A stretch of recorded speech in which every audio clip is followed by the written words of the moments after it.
So I've been thinking around for a while now about this question of what is the perfect money, or what will be the perfect money in, I say, a distant future, right? Because like there's this relationship where you can measure the technology level of a civilization by just measuring how much energy that civilization uses. So that crystallizes out in this thing called the Kardashev scale, where there's like three types of civilization. Type one being the civilization uses all available energy of a planet that they're from.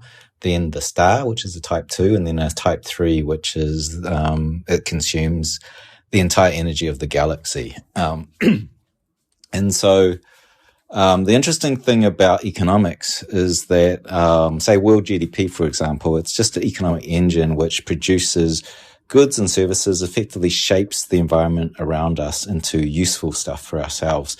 And that's all based on technology. GDP has just gone up and up and up and up and up because of technology.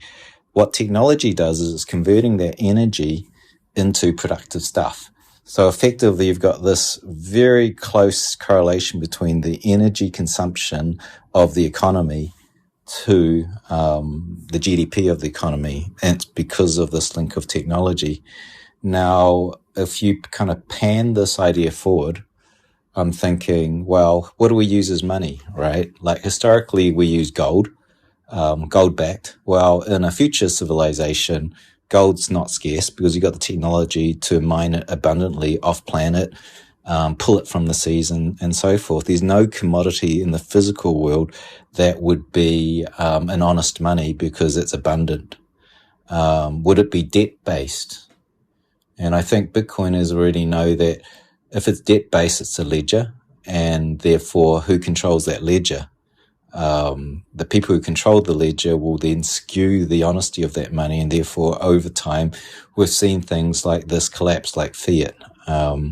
It's effectively accounting, which is a little bit crooked. And I think proof of stake is very similar to this in some ways, in that in a proof of stake, you're trying to protect the honesty of the ledger, with a kind of a proof of stake. So whoever's got the most amount of money can defend the authenticity of the transactions. And you can collude. You could be a huge industrialist, capture a lot of money, and then you can capture the honesty of that system.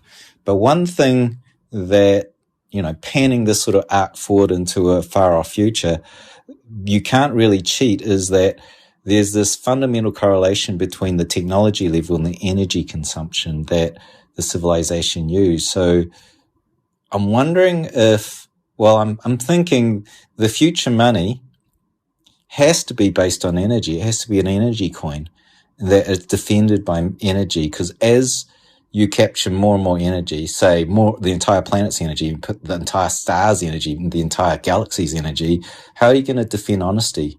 That would be with energy, because it's growing exponentially with the economy, with the technology scale.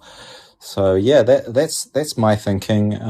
Be really interested to see if anyone else has got other angles, insight on this. Obviously, Bitcoin is really the first distillation of digitized energy in the form of a ledger. So yeah, looking forward to hearing some feedback on this idea.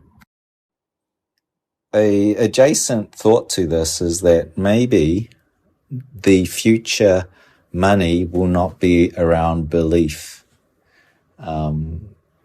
Every single money that we've had in the history of mankind has relied on the belief of the population to believe this unit of account has value. Maybe we move into a world where it is really fundamentally science-based, or physics-based, let's say. Yeah, just a thought there.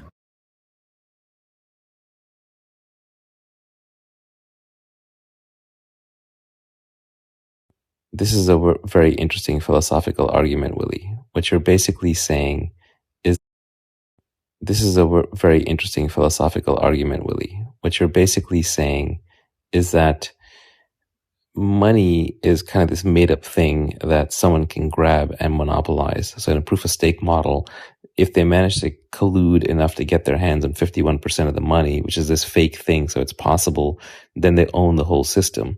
But energy is a much more difficult thing to monopolize because it's everything the civilization runs on. So by controlling 51% of the energy, you're basically controlling 51% of the planet.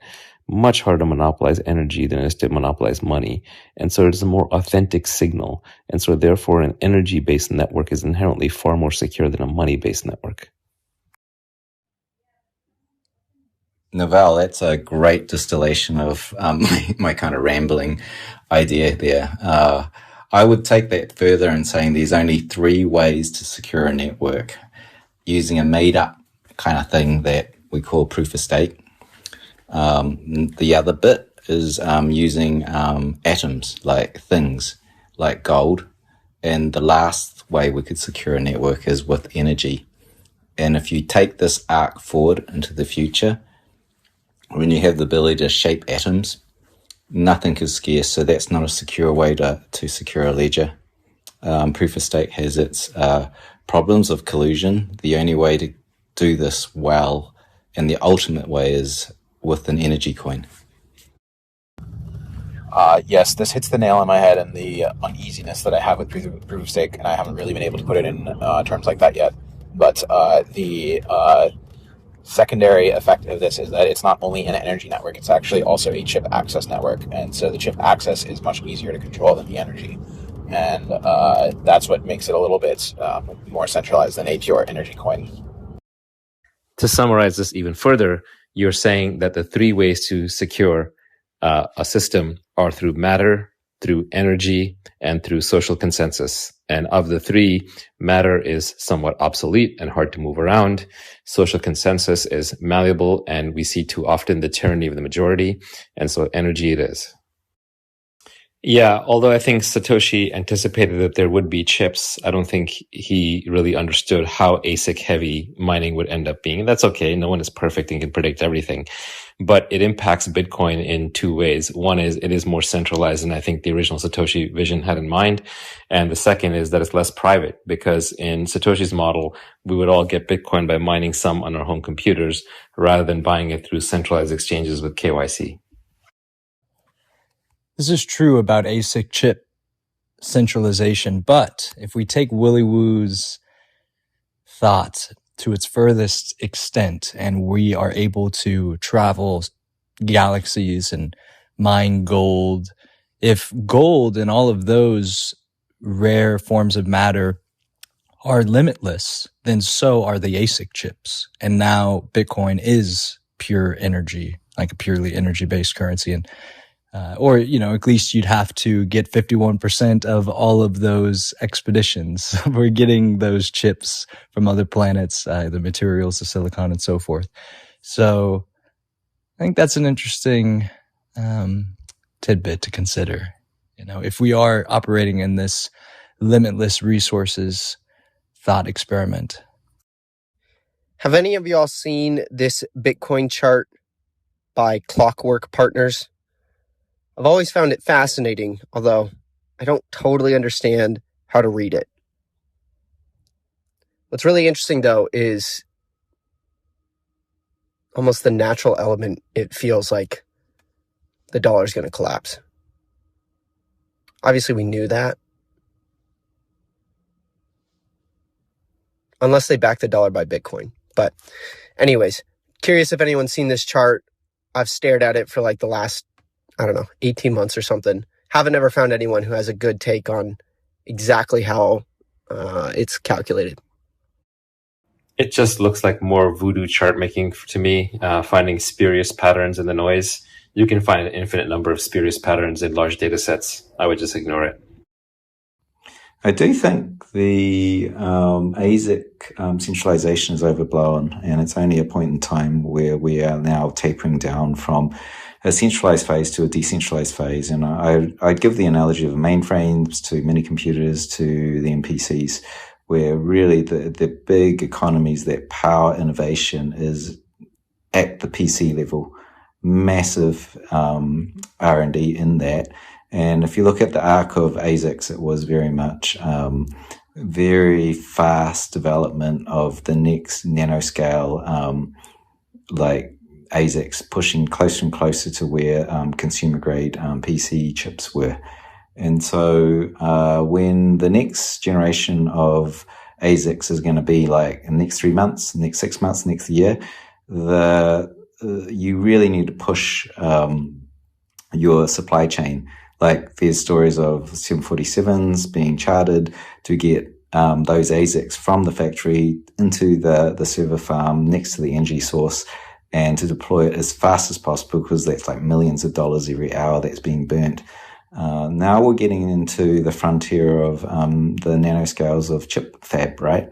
And at that point, you don't have this. The next cycle is going to be very much like the chip cycle. It's many, many years before the next cycle. And that gives time for people to therefore be competitive, installed into their homes. You don't have to be a very specialist operation chartering a 747.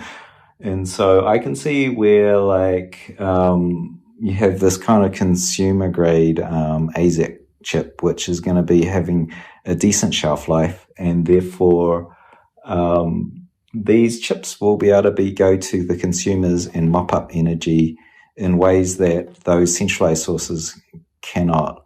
For example, if you're living in a cold climate and you're going to put a heater in there to heat your space, you'd put a Bitcoin miner in there, because you're going to compute and get the ASIC hash rate, get paid for that, and therefore that's effectively free, because you would have burnt that energy anyway to heat your room. So I do think, in summary, ASICs is not a centralizing force. It's just a life cycle thing where it sort of peaks in centralization and disperses.